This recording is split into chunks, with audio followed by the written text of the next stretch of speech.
Hi. ഇന്നലെ വളരെ രസകരമായിട്ടുള്ളൊരു സംഭവം ഉണ്ടായിട്ടോ. ഞാൻ ക്ലാസ് എടുക്കുന്ന സമയത്ത് ഞാൻ ചോദിച്ചു, നിങ്ങൾ ഐ ലവ് യു എന്ന് പറയാറുണ്ടോ? ഐ ലവ് യു എന്ന് പറയുന്നവരൊക്കെ ഒന്ന് കൈ പൊന്തിക്കാൻ പറഞ്ഞു. അപ്പോൾ ഒന്ന് രണ്ട് പേരൊക്കെ ഞങ്ങൾ പറയാറുണ്ട് എന്ന് പറഞ്ഞു. ബാക്കി കുറച്ച് പേര് ചിരിച്ചുകൊണ്ടിരുന്നു, കുറച്ച് പേരൊന്നും മിണ്ടിയില്ല. എന്നാൽ ക്ലാസ് കഴിഞ്ഞതിന് ശേഷം ഞാൻ വാട്സപ്പ് തുറന്നപ്പോൾ എനിക്കൊരു വോയിസ് മെസ്സേജ്. ടീച്ചറെ, ഞാൻ എൻ്റെ ജീവിതത്തിൽ ഇന്ന് വരെ ഐ ലവ് യു എന്ന് പറഞ്ഞിട്ടില്ല. അപ്പോഴും അവർ ഐ ലവ് യു എന്ന് പറയണില്ല കേട്ടോ. ഞാൻ ആ വാക്ക് പറഞ്ഞിട്ടില്ല.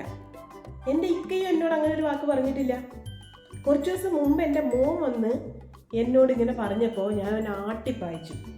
ഇനി മേലാൽ ഈ വാക്ക് ഇവിടെ പറഞ്ഞു പോകരുത് എന്ന് പറഞ്ഞു. എൻ്റെ അമ്മായിയമ്മയ്ക്ക് ഇഷ്ടമില്ല അങ്ങനെ പറയണത് കേൾക്കാൻ. അത് കേട്ടപ്പോൾ ഞാൻ പറഞ്ഞു, ശരി, ഇന്ന് നിങ്ങൾ എന്തായാലും നിങ്ങൾ ഇക്കാക്കാനോട് പോയിട്ട് ഐ ലവ് യു എന്ന് പറയണം കേട്ടോ എന്ന് പറഞ്ഞു. എനിക്കാവൂല, ഞാൻ എങ്ങനെ പറയാനാ, എന്നെ കൊണ്ട് പറ്റൂല എന്ന് പറഞ്ഞു. എന്തായാലും ട്രൈ ചെയ്ത് നോക്കാൻ പറഞ്ഞു. ഈ ഐ ലവ് യു എന്ന് പറയുമോ എന്ന് ചോദിക്കാനുണ്ടായ ഒരു കാര്യം എന്താണെന്ന് വെച്ചാൽ, മൊസാറ ഇമോട്ടോയുടെ ഒരു വാട്ടർ എക്സ്പെരിമെൻറ്റിനെ കുറിച്ച് ഞാൻ സംസാരിക്കുകയായിരുന്നു. ഈ ഒരു വിഷയം ചോദിക്കാനുണ്ടായ കാരണം എന്താണെന്ന് വെച്ച് കഴിഞ്ഞാൽ, മൊസാറ ഇമോട്ടോയുടെ വാട്ടർ എക്സ്പെരിമെൻറ്റിനെ കുറിച്ച് ഞാൻ സംസാരിക്കുകയായിരുന്നു. അപ്പോൾ അദ്ദേഹം നടത്തിയ പരീക്ഷണങ്ങളിൽ ഒരു സ്ഥലത്ത് വെള്ളം എടുത്ത് വെച്ചിട്ട് ആ വെള്ളത്തിനോട് ഇഷ്ടമാണ്, ഐ ലവ് യു എന്നുള്ള രീതിയിൽ വളരെ പോസിറ്റീവായിട്ടുള്ള കാര്യങ്ങൾ തുടർച്ചയായിട്ട് കുറച്ച് ദിവസം പറഞ്ഞുകൊണ്ടിരുന്നു. അത് കഴിഞ്ഞ് ആ വെള്ളത്തിനെ ഫ്രീസ് ചെയ്ത് ആ ഐസ് ക്യൂബിനെ എടുത്ത് പരിശോധിച്ച സമയത്ത് അതിൽ വളരെ മനോഹരമായിട്ടുള്ള ക്രിസ്റ്റൽസ് രൂപപ്പെട്ടിരുന്നു. അതുപോലെ അദ്ദേഹം മറ്റൊരു പരീക്ഷണം നടത്തി. വേറൊരു പാത്രത്തിൽ വേറൊരു റൂമിൽ വെള്ളം കൊണ്ടുവച്ചിട്ട് അതിനെ ഭയങ്കരമായിട്ട് ശപിച്ചു. എനിക്ക് നിന്നെ ഇഷ്ടമല്ല, വെറുപ്പാണ്, നീ എനിക്ക് ശല്യമാണ്, ആ രീതിയിൽ ഭയങ്കര മോശമായിട്ട് സംസാരിച്ചു. ഇതേപോലെ അത്രയും തന്നെ ദിവസം കഴിഞ്ഞതിന് ശേഷം ആ വെള്ളത്തിനെയും ഫ്രീസ് ചെയ്ത് അതിൻ്റെ ക്രിസ്റ്റൽ പരിശോധിച്ച സമയത്ത് അത് വളരെ വികൃതമായിട്ടുള്ള രൂപത്തിലായിരുന്നു. അപ്പോൾ അതായത് ഇത് വെള്ളത്തിനോട് പറഞ്ഞപ്പോൾ വെള്ളത്തിനുണ്ടായ ഘടനാ വ്യത്യാസം. അപ്പോൾ ഞാൻ ചോദിച്ചു, ഇതെങ്ങനെയാണ് നമ്മുടെ ബോഡിയിൽ നമുക്കും ഇതുപോലെ റിഫ്ലക്റ്റ് ആവുന്നത്? നമ്മളൊരു സാധനം ഇഷ്ടപ്പെട്ട് കഴിച്ചാൽ ഉണ്ടാവുന്ന ഗുണം എന്താണ്? അതൊരു മരുന്നാണെന്നോ അല്ലെങ്കിൽ ഇതെനിക്ക് ഇഷ്ടമില്ല, ആർക്കോ വേണ്ടി കഴിക്കുന്നു എന്ന രീതിയിൽ കഴിച്ചാൽ ഉണ്ടാവുന്ന ഒരു റിയാക്ഷൻ എന്താണ് എന്നതിനെ കുറിച്ച് സംസാരിച്ചതാണ്. കാരണം ഹ്യൂമൻ ബോഡിയിൽ 76% വാട്ടറാണല്ലോ. അപ്പോൾ അതുകൊണ്ട് തന്നെ നമ്മൾ നമ്മുടെ ഇഷ്ടം പ്രകടിപ്പിച്ചുകൊണ്ട് നമ്മൾ കഴിക്കുന്ന ഭക്ഷണം സ്നേഹത്തോടെ ഇഷ്ടത്തോടു കൂടി കഴിച്ചു കഴിഞ്ഞാൽ അതുപോലെ ആ വെള്ളത്തിലുണ്ടായ ക്രിസ്റ്റല് പോലെ നമ്മുടെ ഉള്ളിലും പോസിറ്റീവ് തിങ്ക് ഉണ്ടാവും എന്നതിനെക്കുറിച്ചൊക്കെ ഇങ്ങനെ സംസാരിച്ചതായിരുന്നു. അപ്പോൾ അവരെന്തായാലും അവരോട് നിങ്ങൾ എന്തായാലും ഇന്ന് നിങ്ങളുടെ ഹസ്ബൻഡിനോട് ഐ ലവ് യു പറയണമെന്നൊക്കെ പറഞ്ഞു വിട്ടു. ഇന്ന് രാവിലെ ഞാൻ വാട്സപ്പ് തുറന്ന സമയത്ത് വീണ്ടും എനിക്ക് അവരുടെ ഒരു വോയിസ് മെസ്സേജ്. അപ്പം ഞാൻ വിചാരിച്ചു, ഐ ലവ് യു പറഞ്ഞിട്ടുണ്ടാവും. ഈ ഒരു പ്രതീക്ഷയില്ല കേട്ടോ ഞാൻ വാട്സപ്പ് തുറക്കുന്നത്. അപ്പോൾ വാട്സപ്പ് തുറന്നപ്പോൾ തന്നെ ആദ്യം, ടീച്ചറെ ഐ ലവ് യു, ആദ്യം ഞാൻ നിങ്ങളോടത് പറയട്ടെ, അത് കഴിഞ്ഞതിന് ശേഷം ഇനി ഇക്കാനോട് പറയാമെന്ന് വിചാരിച്ചു എന്ന് പറഞ്ഞു. എനിക്കത് കേട്ടപ്പോൾ ഭയങ്കര സന്തോഷമായി. രാവിലെ തന്നെ ഒരു ഐ ലവ് യു കിട്ടിയല്ലോ. അപ്പോൾ ഞാനും അവരോട് തിരിച്ച് ഐ ലവ് യു പറഞ്ഞു. അത് കഴിഞ്ഞു. അത് കഴിഞ്ഞ് കുറേ നേരം കഴിഞ്ഞതിന് ശേഷം ഫേസ്ബുക്ക് നോക്കിയ സമയത്ത് അതിലുള്ള ഒരു റീല്, ഉപ്പ സുഖമില്ലാണ്ട് ഹോസ്പിറ്റലിൽ കിടക്കുകയാണ്. അപ്പോൾ ഉപ്പയുടെ ചികിത്സയ്ക്ക് വേണ്ടിയിട്ടുള്ള ക്യാഷ് കുറച്ച് കൂട്ടുകാരനോട് കടം വാങ്ങുകയാണ്. ഈ ക്യാഷ് കൊണ്ടു കൊടുക്കാൻ വന്ന സമയത്ത് അവർ രണ്ടുപേരും ചായക്കടയിലിരുന്ന് ചായ കുടിച്ചുകൊണ്ട് സംസാരിക്കുകയാണ്. അപ്പോൾ അതിൽ ഹോസ്പിറ്റലിൽ ഉപ്പ കിടക്കുന്ന ആ മോൻ പറഞ്ഞു, എടാ എൻ്റെ ഉപ്പാൻ്റെ ചൂട് ഞാനിന്നറിഞ്ഞു. അപ്പോൾ മറ്റേ കൂട്ടുകാരൻ ചോദിച്ചു, അത് കുറേ നമ്മൾ അറിഞ്ഞിട്ടുള്ളത് തന്നെയല്ലേ, ഇപ്പം എന്താ അതിൽ വലിയ കാര്യം എന്ന് ചോദിച്ചു. അല്ലടാ, എൻ്റെ ഉപ്പ അങ്ങനെ കിടക്കണ കണ്ടപ്പോൾ ഞാൻ പോയി ഉപ്പാൻ്റെ കയ്യിലൊന്ന് തൊട്ടു. അപ്പം ഞാൻ ഉപ്പാൻ്റെ ഒരു ചൂടറിഞ്ഞു. 18 വർഷമായി ഞാൻ ആ ഒരു ചൂടറിഞ്ഞിട്ടെന്ന്. അപ്പോൾ കൂട്ടുകാരൻ എൻ്റെ ഉപ്പാൻ്റെ ചൂടറിയാൻ എനിക്ക് 18 വർഷം വേണ്ടി വന്നു, ഉപ്പ ഒന്ന് ഹോസ്പിറ്റലിൽ കിടക്കേണ്ടി വന്നില്ലേന്ന്. അപ്പോൾ ഈ കൂട്ടുകാരൻ വീണ്ടും തിരിച്ചു വെച്ചു, നിൻ്റെ ഉപ്പാൻ്റെ ചൂട് നീ അറിഞ്ഞിട്ട് എത്ര നാളായി എന്ന്. ഇത് കേട്ടതും ചായ കുടിച്ചുകൊണ്ടിരുന്ന ആ കൂട്ടുകാരൻ ഒന്ന് ഞെട്ടി ചായയൊക്കെ അവിടെ വെച്ചിട്ട് ബൈക്കെടുത്ത് വീട്ടിൽ പോയി. ചെന്നപ്പോൾ കോലായിൽ ഉപ്പ ഇരിക്കുന്നുണ്ട്. ഉപ്പാൻ്റെ അടുത്ത് ചെന്നിട്ട് തൊടണമെന്നൊക്കെ ഭയങ്കര ആഗ്രഹമുണ്ട്, പക്ഷെ തൊടാൻ കഴിയണില്ല. എന്നിട്ടും എല്ലാ ഈഗോയും ഇങ്ങനെ മനസ്സിലടക്കി വെച്ചിട്ട് പോയി ഉപ്പാനെ ഒന്ന് തൊട്ടു, കയ്യിലിങ്ങനെ ഒന്ന് മുറുക്കി പിടിച്ച്. എന്നിട്ട് ഉപ്പാൻ്റെ മുഖത്തൊന്നും നോക്കിയില്ല, പെട്ടെന്ന് അകത്തോട്ട് കയറിപ്പോയി.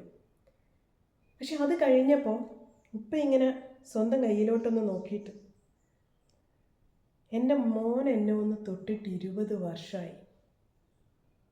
ഇതുപോലുള്ള ഒരുപാട് ഉപ്പമാരും ഒരുപാട് മക്കളും ഇന്നും നമ്മുടെ ഇടയിൽ ജീവിക്കുന്നുണ്ട്. എല്ലാം നഷ്ടപ്പെട്ടതിന് ശേഷം ഒരിക്കലും ആ ഒരു ചൂട് കിട്ടൂല. അനുഭവമുള്ള ആളാണ് ഞാൻ. അതുകൊണ്ട് നിങ്ങൾക്ക് പ്രിയപ്പെട്ടവരോടുള്ള സ്നേഹം നിങ്ങൾ പ്രകടിപ്പിക്കണം. എനിക്ക് വേറൊരു അനുഭവം ഉണ്ടായിട്ടോ. ഞാൻ കുറച്ച് ദിവസം മുമ്പ് എനിക്ക് വളരെ പ്രിയപ്പെട്ട ഒരുപാട് ഇഷ്ടമുള്ള ഒരാൾ, ഞാനൊന്ന് സുഖമില്ലാണ്ട് കിടന്നു. ഞാൻ സുഖമില്ലാണ്ട് കിടക്കണമെന്നൊക്കെ അറിയാം. എന്നിട്ടും എന്നെ ഒന്ന് വിളിച്ചില്ലല്ലോ എന്ന് എനിക്ക് ഭയങ്കര പരിഭവം മനസ്സിൽ. അപ്പോൾ ഞാനൊരു മെസ്സേജ് അയച്ചു. അറിയാണ്ട് കൈതട്ടിപ്പോലും ഒരു മെസ്സേജ് നിങ്ങൾക്ക് ഇങ്ങോട്ട് അയക്കാൻ പറ്റിയില്ലല്ലോ, ഞാൻ നിങ്ങളോട് മിണ്ടൂല, കൂട്ടുവെട്ടിയെന്ന്. അപ്പോൾ ആ മെസ്സേജ് കണ്ടപ്പോൾ എനിക്ക് തിരിച്ചൊരു മെസ്സേജ് വന്നു. നിങ്ങളെ ഞാൻ എപ്പോഴും ഓർക്കുന്നത് കൊണ്ടല്ലേ നിങ്ങൾക്ക് വേണ്ടി പ്രാർത്ഥിക്കുന്നത്, വേറെ ആരുണ്ട് ഇങ്ങനെ നിങ്ങൾക്ക് വേണ്ടി ഓർത്ത് പ്രാർത്ഥിക്കാനെന്ന്. സംഭവം ശരിയാണ്. നമ്മളറിയാണ്ട് നമുക്ക് വേണ്ടി പ്രാർത്ഥിക്കാൻ ആളുള്ളത് വളരെ നല്ലതാണ്. പക്ഷേ അവർ പ്രാർത്ഥിക്കുന്നുണ്ടെന്ന് നമ്മൾ അറിയില്ലല്ലോ, അവർ നമ്മളെ ഓർക്കുന്നുണ്ടെന്ന് നമ്മൾ അറിയില്ലല്ലോ.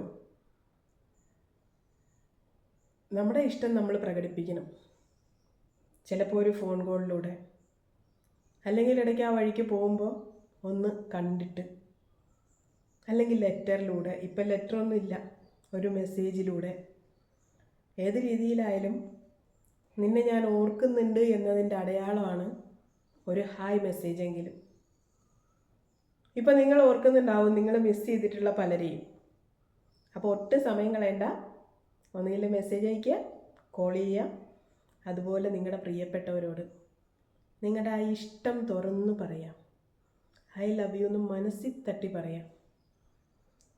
അവരോടെല്ലാം പറയുന്ന പോലെ തന്നെ നിങ്ങൾ നിങ്ങളോട് പറയാം, ഐ ലവ് യു, ഞാൻ നിന്നെ സ്നേഹിക്കുന്നു എന്ന്. എനിക്കിതറിയില്ലായിരുന്നു. എനിക്കത് പഠിപ്പിച്ചു തന്നത്, ഞാനൊരു EFT കോഴ്സ് അറ്റൻഡ് ചെയ്തത് ലാൽജി അദ്ദേഹമാണ്. എനിക്ക് ഭയങ്കര ഒരു കോംപ്ലക്സ്, എല്ലാ സമയത്തും ഉണ്ടായിരുന്ന ഒരു കോംപ്ലക്സാണ്. എനിക്ക് ചുറ്റും ഒരുപാട് പേരുണ്ട്, പക്ഷേ എനിക്കാരുമില്ല. എൻ്റെ സങ്കടം വരുമ്പോൾ എനിക്കൊന്ന് തലചായ്ക്കാൻ, ഞാൻ വിഷമിച്ചിരിക്കുന്ന സമയത്ത് എന്നെ ഒന്ന് ചേർത്ത് പിടിക്കാൻ, എൻ്റെ തോളിലൊന്ന് തട്ടിത്തരാൻ ആരുമില്ല. ആൾക്കാരൊക്കെ ഉണ്ട്, പക്ഷേ എനിക്ക് ആവശ്യമുള്ള സമയത്ത് ആരും എൻ്റെ അടുത്ത് കിട്ടൂല. എന്നാൽ ഈ ഒരു ക്ലാസ് അറ്റൻഡ് ചെയ്ത സമയത്ത് സാറ് പറഞ്ഞൊരു കാര്യമുണ്ട്, നിങ്ങൾ നിങ്ങളെ കെട്ടിപ്പിടിച്ചിട്ടുണ്ടോയെന്ന്. അതില്ല. നമ്മളിപ്പോൾ നമ്മളെ മക്കളെ കെട്ടിപ്പിടിക്കും, ഹസ്ബൻഡിനെ കെട്ടിപ്പിടിക്കും, ഉമ്മാനെയും ഉപ്പാനെയും കെട്ടിപ്പിടിക്കും. ചിലപ്പോൾ നമുക്ക് ഏറ്റവും ഇഷ്ടപ്പെട്ട, നമുക്ക് അടുപ്പമുള്ള നമ്മുടെ റിലേറ്റീവ്സിനെയൊക്കെ നമ്മൾ ജസ്റ്റ് ഒന്ന് ഹഗ് ചെയ്യും. എന്നാൽ നമ്മൾ നമ്മളെ തന്നെ കെട്ടിപ്പിടിക്കുമോ? ഞാൻ കെട്ടിപ്പിടിച്ചിട്ടില്ലായിരുന്നു. അപ്പോൾ സാറ് പറഞ്ഞു, നിങ്ങൾ ആദ്യം നിങ്ങളെ ഒന്ന് കെട്ടിപ്പിടിക്കുക. 2 കൈയും പരസ്പരം ഇങ്ങനെ ചേർത്ത് പിടിച്ച് ഒന്ന് മുറുക്കി വരിഞ്ഞു പിടിക്കുക. എന്നിട്ട് നിങ്ങളുടെ തല നിങ്ങളുടെ തോളിലോട്ടൊന്ന് ചായ്ച്ച് വെച്ചിട്ട് നിങ്ങൾ സ്വയം പറയാം, എനിക്ക് നിന്നെ ഇഷ്ടമാണ്, ഞാൻ നിന്നെ ഒരുപാട് സ്നേഹിക്കുന്നുണ്ട്, നിൻ്റെ ഏതവസ്ഥയിലും ഞാൻ നിൻ്റെ കൂടെ ഉണ്ടാവുമെന്ന്. സത്യം പറഞ്ഞ ആ ഒരു നിമിഷം ഞാൻ പൊട്ടിക്കരഞ്ഞു. ഞാൻ ഒരുപാട് കരഞ്ഞു. പക്ഷെ അത് കഴിഞ്ഞപ്പോൾ എനിക്ക് ഭയങ്കര സന്തോഷമായി. ഈ ലോകത്ത് മനുഷ്യരായിട്ട് ആരും എനിക്കില്ലെങ്കിലും എനിക്ക് ഞാനുണ്ടാവും. എല്ലാ ദിവസവും ഞാൻ എന്നോടത് പറയാൻ തുടങ്ങി, ഞാൻ എന്നെ സ്നേഹിക്കുന്നുണ്ടെന്ന്. ഏതവസ്ഥയിലും ഞാൻ എന്നോടൊപ്പം ഉണ്ടാവുമെന്ന്. ഇതിനേക്കാളും വലിയൊരു വാഗ്ദാനം നമുക്ക് നമ്മളോട് കൊടുക്കാനില്ലല്ലോ. അപ്പം നിങ്ങൾ നിങ്ങളോടൊപ്പം ഉണ്ടെന്ന് നിങ്ങൾ സ്വയം ഒന്ന് പറയാം. നിങ്ങൾ നിങ്ങളെ സ്നേഹിക്കുക, സ്വന്തമായിട്ടൊന്ന് അപ്രിഷ്യേറ്റ് ചെയ്യുക. ഒറ്റയ്ക്ക് ഇരിക്കുമ്പോൾ വെറുതെ സ്വയം ഇങ്ങനെ തട്ടി തട്ടി ഒന്ന് ഉറക്കുക. നല്ല ഫീലാണ്. ഒന്ന് ട്രൈ ചെയ്ത് നോക്കൂ കേട്ടോ.